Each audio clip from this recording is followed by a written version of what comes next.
I'm Jamie. I'm Damon. And you're watching Urban Nation. Is it Urban Nation? Ooh.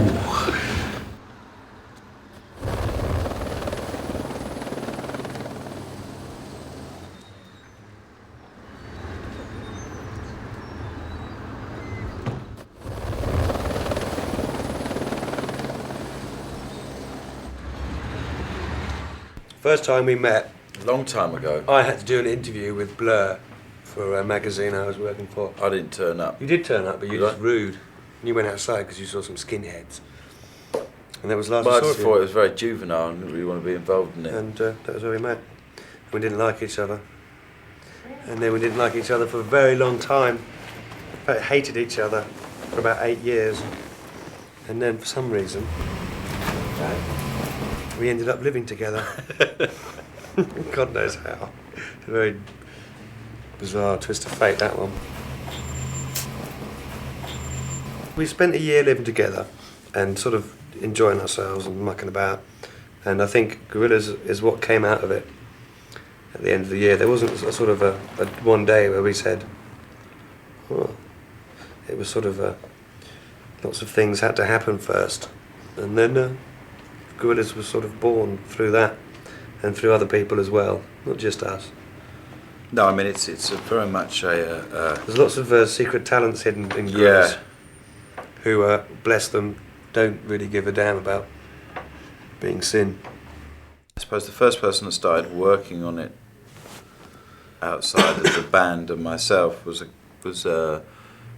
Junior Dan, who just turned up at my studio. I hadn't even got a bass. He'd come over from Jamaica, was looking for work. So he came. He just knocked on your door, didn't he? Because he heard some just sounds from behind your door. Yeah, he just knocked on my door, and then it turns out that he's the Junior Dan who played on all Augustus Pablo's records and was in Burning Spear and worked with Horace Andy, Bob Marley, just you name it, Horsemouth, the whole lot. And I'd been playing melodica, and suddenly I was sort of playing melodica over the bass lines that Augustus Pablo played melodica over, and that was very strange. And then from that point, it started to take on a life of its own, and sort of anything was possible really. And then Dan got involved, the automator, another Dan. This old Moog, it's a nice piece. It really doesn't matter. The instrument's not important. It's all about the confidence. We could make the next Handsome Boy album only using this, the Roland SH-1000. It has tremolo, vibrato, ADSRs, envelopes, beats. When I record, I pretty much exclusively do everything through the Roland SVC350. The ultimate vocoder. They made many fine records with it, like Planet Rock, Pac Jam. It's featured prominently on most all of my records. Dan the Automated, he's left-handed. Junior Dan's left-handed. Jason was was the echo man in the group, and myself are all left-handed. So it's got a very left feel to it naturally. And then Del Funky, Homo Sapien, Kikwala, Miho, Chibumato. Ow! Hi, Miho from Chibumato. I'm in New York City now. And don't forget, if you get depressed, listen good music. And then I just sort of thought we had one song which really sounded like if Ibrahim Ferrer would sing on it, it would be amazing. And He did. he flew over from Cuba and sang on it. The people who are involved with the music aren't important. What's important is the four characters and their personalities and how they're perceived. Here in Britain, 12-year-olds love the characters and have bought the record and are totally into that, have no interest, are not even aware of the people from a different generation who have been involved in it. That's not important to them. What's important is the idea of it and the fact that they've got these kind of irreverent characters. We have to like Murdoch really, because he's so bitter and twisted and confused and messed up. And who are your favourites? Murdoch. Just Murdoch. Yeah, he's He's the ultimate human being. Why is that? Because he's ugly as sin and he's evil and he'll achieve lots. And I admire him. And he's got terrible teeth and he stinks. And he says what he thinks. Murdoch did an interview with some newspaper and they had to turn it down because it was so grotesque. Really? He started ranting on. Russell's my favourite because he's got the ability to draw in spirits. Gorillaz can kind of add to their arsenal anyone from Frank Sinatra to Elvis. Anyone really can be in Gorillaz because of Russell. Anyone dead. Yeah. Damon's got this thing, he's fascinated with the idea of working with dead musicians. I'm quite getting into it myself, actually. Yeah. Maybe you could get... Well, the thing about Gorillaz is they can make a tune out of anything. So, if anyone's got any kind of tapes of sort of dead people, we can make tunes of them.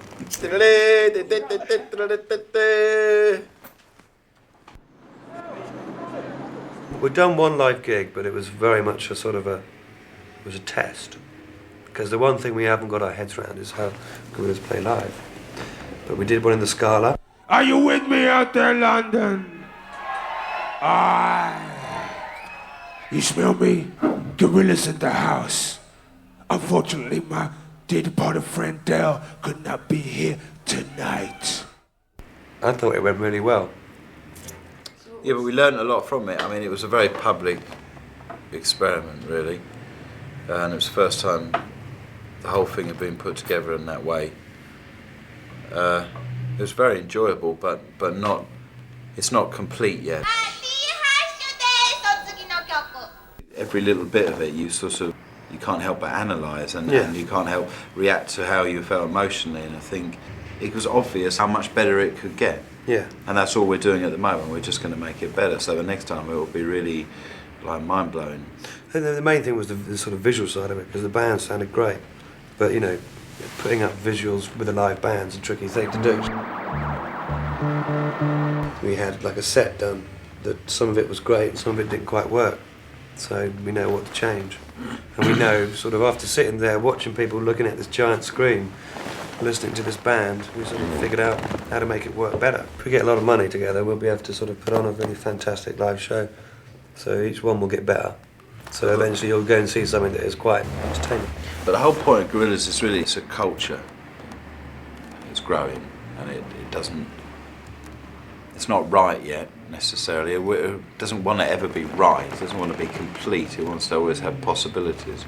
So the live thing is extremely volatile. Really, it can go anywhere we want. But the most important thing is that you don't ever see any human beings. Human beings are in some way irrelevant, really.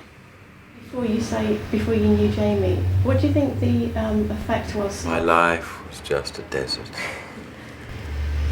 What do you think the effect of his characters, say, for example, or most specifically, Tank Girl, what was the effect on the music industry? Well, it's very clear to me what the effect was. It's Tank Girl, Lara Croft, Spice Girls. It was an empowering thing, wasn't it? It was very irreverent, but also very strong. I think it was part of a zeitgeist at the time. I don't think the whole thing about Gorillaz is not. It's not about identifying, icons. Really, it's about trying to put something really good and positive and intelligent right there in people's faces in the mainstream, and sort of remove all the shit. Trying to pioneer. So when you say about zeitgeist, then Gorillaz the zeitgeist, yeah. And then or part of the zeitgeist. Correct.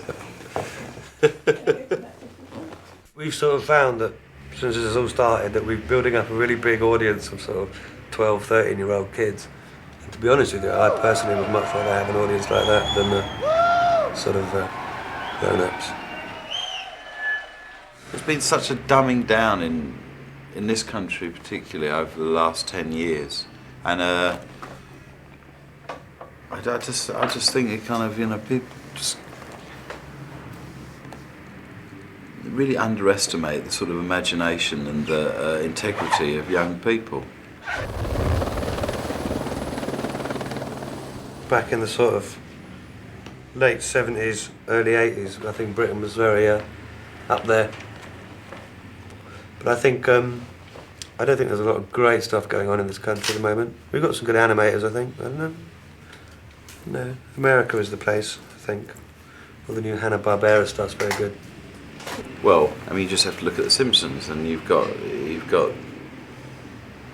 the strongest representation of American culture that there exists, really. Yeah, Chris Cunningham is pretty cool.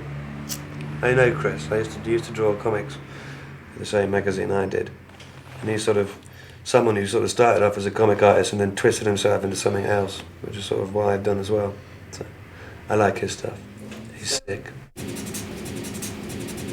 If I'm pressed to kind of be of any kind of authority on anything to do with cartoon culture, apart from animation, which I know what I like, I really out of my depth. Jamie, before you collaborated on this, what were your main musical influences? What was the stuff you were listening to? Sparks. And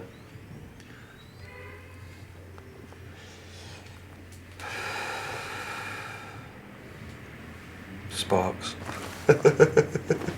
Are you at all musical? Do you play anything? Tambourine. No, triangle. No, not musical at all. I'm going to do some claps. You did put some hand claps on. No, not musical. But so we've both got interest But that in would each be other's stupid, you work. see. Otherwise I might come down and say, I really think you should stick some more bass on that. And I wouldn't, why would I, other than just sitting in on the whole thing just to sort of be there, why would I want to stick my nose into what he can do very well, so vice versa. Is it very different collaborating with someone who is from a very visual side? No, it's much easier because I never step on your toes, and I mean, up until this point, we haven't had a disagreement. Well, nothing about work. No, obviously. Both our studios are at the same place. Everybody involved in Gorillaz is under the same roof. We hang out daily.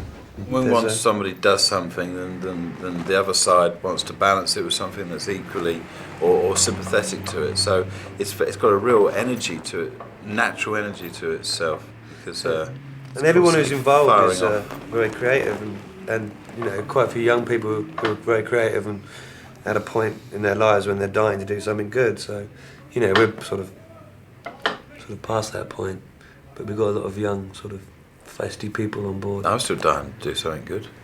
Are you? Yeah. I can't draw. Well, neither can I. You're doomed.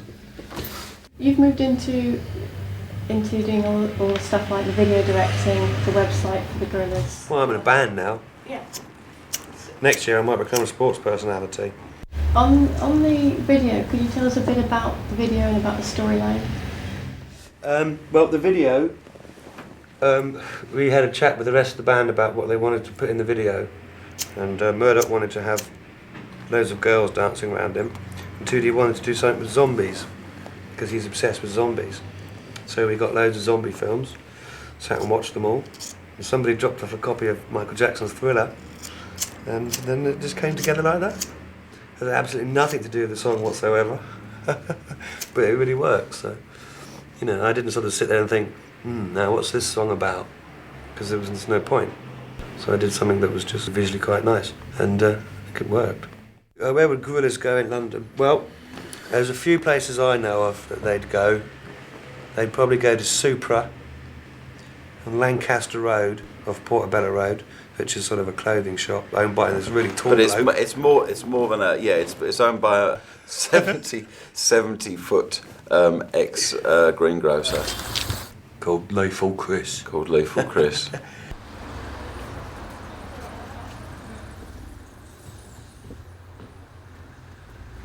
Hi, my name's Chris, this is my shop Supra. Nice to have you in here today. Because we're in Notting Hill, there's quite a lot of sort of trendy media, music kind of business people, get a lot of them. Get a few celebrities such as Damon, who you were interviewing earlier, a some other pop stars, footballers, a few artists, a couple of actors. We do brands like Stussy and Silas, which is a very hot British label at the moment, which the Japanese people, they want to come in and buy everything that you've got in Silas because it's so hot over there at the moment. We're actually telling people that they can only buy like 2 or 3 bits at a time.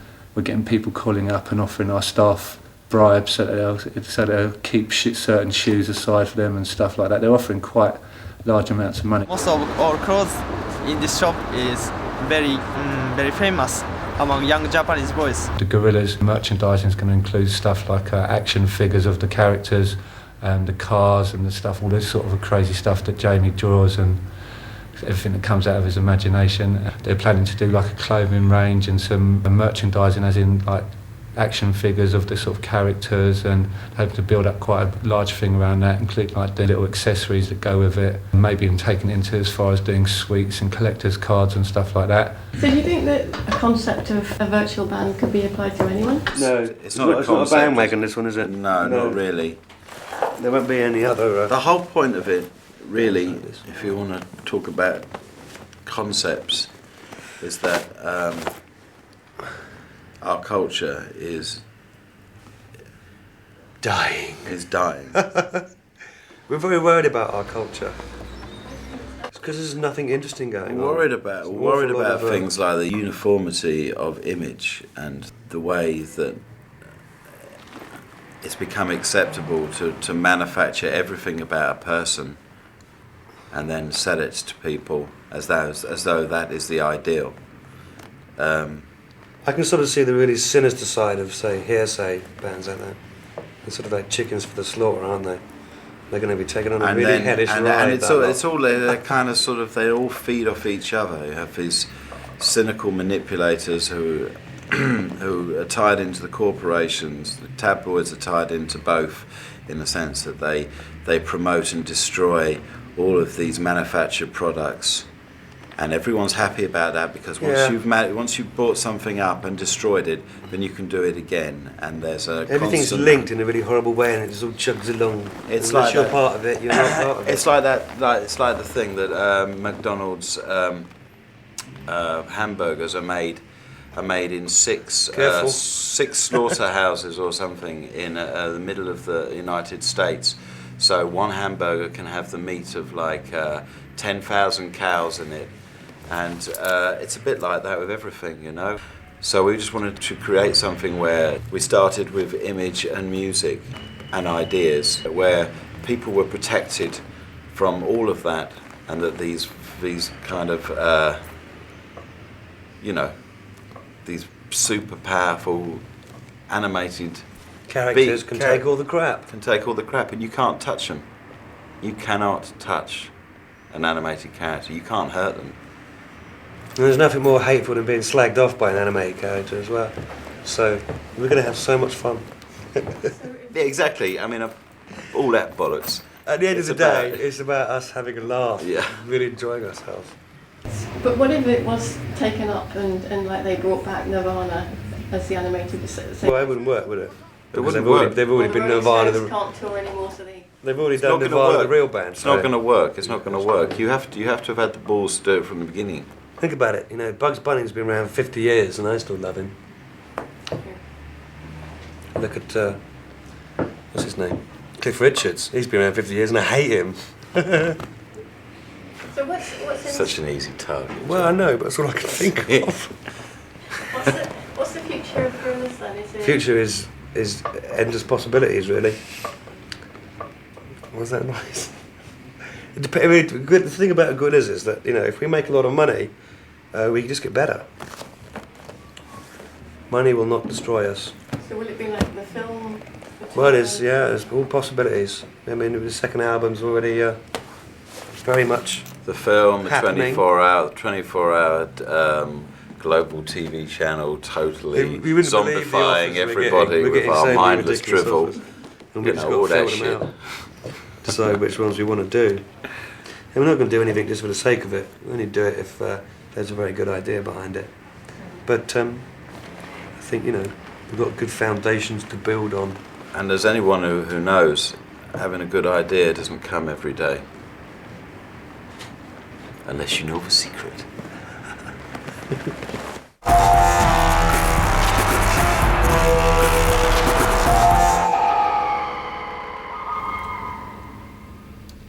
Hi, I'm Jamie.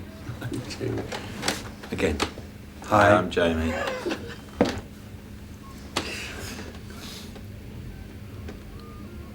Hi, I'm Jamie. I'm Damon. What's the name of the programme again? It's called Urban Nation. Urban Nation. Hi, I'm Jamie, and you're watching Urban Nation with Damon Albarn. Albarn. Albarn. Should we try that again? Yeah, go for it. First, could I get you walking in? We've got to go outside. Yeah, briefly, and then. Yeah, but we're in Camden, which is fucking shit. We'd never be seen dead in Camden. What about? No one's going to know it's What Camden, about- it's just going to be in some boozers anyway. Some boozer. So You really have to hold your neck all the way through that. Yeah, any excuse.